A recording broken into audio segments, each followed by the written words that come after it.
सन 1977 में इंदिरा गांधी जी भोपाल से हरदा की यात्रा पर थीं। इसी वर्ष सिवनी मालवा नया विधानसभा क्षेत्र घोषित हुआ था। वहीं पर हजारी लाल रघुवंशी जी की मुलाकात इंदिरा गांधी जी से पहली बार हुई थी। हजारी लाल जी की शक्तिशाली छवि को देखते हुए उन्हें सिवनी मालवा से चुनाव लड़ने का अवसर मिला। विरोधी लहर के बावजूद उन्होंने यह चुनाव आसानी से अपने नाम किया और वहां के पहले विधायक बने। इंदिरा गांधी जी उनकी जीत से बहुत प्रभावित हुई और दोबारा सिवनी मालवा के दौरे पर गई, जहां भारी भीड़ ने उनका स्वागत किया। इंदिरा गांधी पर ऐसी छाप छोड़ी इस मुलाकात ने कि अगले चुनाव सन 1980 की जीत के बाद उन्होंने खुद फोन करके मध्य प्रदेश के तत्कालीन मुख्यमंत्री अर्जुन सिंह से वो मूंछों वाले रघुवंशी यानी हजारी लाल जी का जिक्र कर गृह राज्य मंत्री की कमान संभालने का कार्यभार दिया। उसके बाद वे 5 बार विधानसभा के सदस्य रहे और कई जिम्मेदारियों को निष्ठापूर्वक संभाला। वे कांग्रेस के वरिष्ठ और कद्दावर नेताओं में गिने जाते हैं। उनकी देश की राजनीति में हमेशा से सक्रिय व सक्षम भागीदारी रही है। 5 जुलाई 1930 को जन्मे हजारी लाल एक किसान परिवार से थे। वे होशंगाबाद के बनापुरा के रहने वाले थे। लंबे कद और ताकतवर बनावट के साथ दबंग तेवर उनके बचपन के कुश्ती प्रेम से मिला था। वे एक नामी गिरामी पहलवान थे। उनके परिवार का कहना है कि वे 80 वर्ष की उम्र तक 100 उठक बैठक किया करते थे। हजारी लाल जी का किसानों से शुरू से ही बहुत लगाव था। हमदर्दी इस स्तर की थी, उन किसानों को नुकसान ना हो, इसलिए उन्होंने स्वयं इसकी जिम्मेदारी ली। सन 1952 से किसानों से सही दाम पर फसल भी खरीदना शुरू करी। इस कदम के कारण उन्हें आज भी सेठ हजारी लाल के नाम से जाना जाता है। सिवनी मालवा में अधिकारियों की अनदेखी के कारण किसानों को पानी की समस्या से जूझना पड़ रहा था, जिस पर हजारी लाल जी ने कड़ा विरोध करते हुए अधिकारियों से पुनः नहर को चालू करवाया। उनके इस तेवर के चलते उनको दादा कहकर संबोधित किया जाने लगा।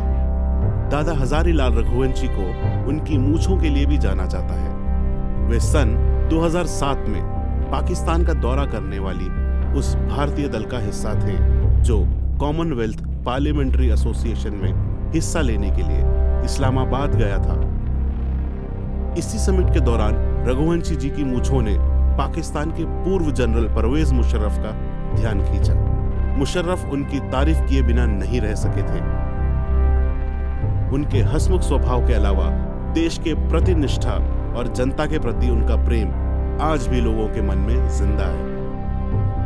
कांग्रेस के भीतर भी उनका दबदबा रहा है। मध्य प्रदेश की राजनीति और विकास में उनकी बड़ी भूमिका रही है। उनके द्वारा किए गए कार्यों की फहरिस्त बहुत लंबी है। जिन लोगों ने वो दौर देखा है वे आज भी दादा के प्रति उतना ही सम्मान रखते हैं। सन 1947 में दादा हजारी लाल रघुवंशी जी कांग्रेस में शामिल हुए थे। उनका जनमानस से बहुत निजी सरोकार था। मजदूर और किसानों के प्रति उनका लगाव अधिक था, इसलिए वे कांग्रेस में शामिल होकर देश के लिए कार्य करना चाहते थे। सन 1970 से 1974 में कुसुम महाविद्यालय सिवनी मालवा समिति के उपाध्यक्ष रहे तथा उनको बनवाने में उनका ही हाथ था। उन्होंने इसके लिए जमीन की व्यवस्था निजी तौर पर की थी। इसी दौरान वे मंडल और तहसील कांग्रेस कमेटी के अध्यक्ष, ब्लॉक जनपद पंचायत के अध्यक्ष एवं जिला कांग्रेस कमेटी के उपाध्यक्ष भी रहे। सन 1977 में वे 6वीं विधानसभा के सदस्य निर्वाचित हुए और पुस्तकालय तथा प्राक्कलन समिति के सदस्य रहे। यह समय कांग्रेस के लिए सबसे कठिन दौर था। उसके बावजूद दादा का नाम ही काफी था अपने क्षेत्र में। सन 1980 में 7वीं विधानसभा के सदस्य निर्वाचित हुए और इसी वर्ष वे गृह राज्य मंत्री, गृह, जेल, सिंचाई, पंचायत तथा 20 सूत्रीय कार्यक्रम विभाग के समक्ष थे। सन 1982 में उनकी सबसे बड़ी उपलब्धि यानी एशिया का सबसे बड़े सोयाबीन प्लांट का अनावरण तत्कालीन मुख्यमंत्री अर्जुन सिंह के द्वारा किया गया था। यह 45 एकड़ में फैला था। यह मध्य प्रदेश के लिए अच्छी खासी आमदनी पैदा करता था। दादा सन 1986 से 1989 तक राज्य 20 सूत्रीय कार्यक्रम समिति के सदस्य रहे। वे सन 1990 से 1992 में वे मध्य प्रदेश कमेटी के उपाध्यक्ष रहे। सन 1991 से लगातार अखिल भारतीय कांग्रेस कमेटी के सदस्य रहे। सन 1993 में वे पुनः विधानसभा के सदस्य निर्वाचित हुए और लोक निर्माण, कृषि, नगरीय कल्याण एवं सहकारिता विभाग के मंत्री भी रहे। 1995 में दादा के द्वारा केंद्रीय विद्यालय की स्थापना करवाई गई। सन 1998 में 11वीं विधानसभा के सदस्य निर्वाचित हुए और योजना, आर्थिक एवं सांख्यिकी, 20 सूत्र कार्यान्वयन, राजस्व, पुनर्वास, संसदीय कार्य विभाग के मंत्री रहे। सन 2003 में वे 5वीं बार विधानसभा सदस्य निर्वाचित हुए और विधानसभा उपाध्यक्ष बने। इस वर्ष कांग्रेस का मध्य प्रदेश में बुरा हाल था। कांग्रेस के कई प्रमुख नेता चुनाव हार चुके थे। तब भी दादा हजारीलाल जी उन 6 जीते हुए मंत्रियों में प्रमुख थे जो चुनाव जीते। दादा हजारीलाल रघुवंशी जी का दुखद स्वर्गवास 9 अप्रैल 2020 को 93 वर्ष की आयु में हुआ। कई दिग्गज नेताओं ने इस पर शोक व्यक्त किया।